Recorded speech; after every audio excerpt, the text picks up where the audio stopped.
Good morning, good afternoon, good evening everywhere. Today we're going to talk about wheel bearings. A bearing that you have every day when you drive your car. So what is it, a wheel bearing?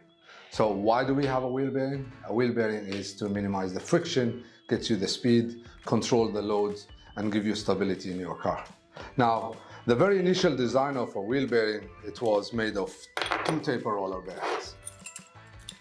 To simplify this, I'll remove the cups, I'll put two cones together, and this is how this will take the radial load, and two taper roller bearing will take the axial load.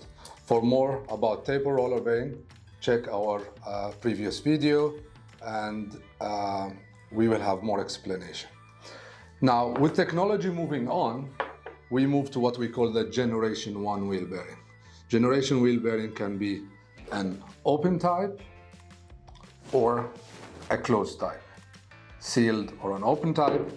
It can be ball or taper. Now, usually ball are used for lighter vehicle where you need more speed and less load. Taper roller bearings or taper or rollers in general are used for higher loads and maybe less speed. So Generation 1 was giving an easier to install and a better performance compared to, of course, less maintenance. Now, this is what we call Generation 2 wheel bearings. Now, a typical Generation 2, you will have part of the flange, the bearing, you don't need to do the installation, and this is how a Generation 2 looks like.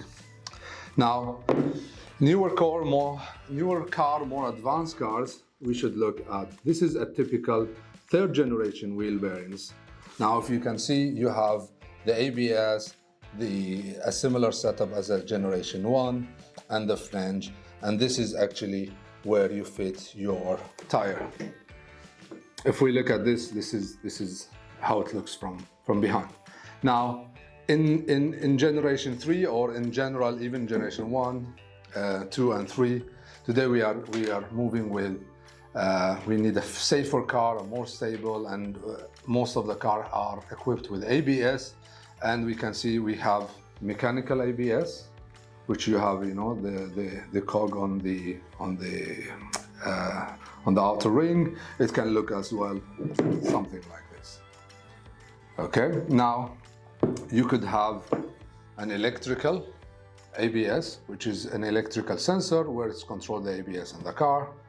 And finally, and the most popular, is what we call the ASB, a magnetic ABS. And if we look here, this is how you detect that this is the magnetic ABS.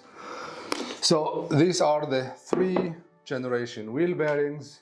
It's very much depending on the car. You could have this, or you could have a combination of. Thank you for today, and see you next time.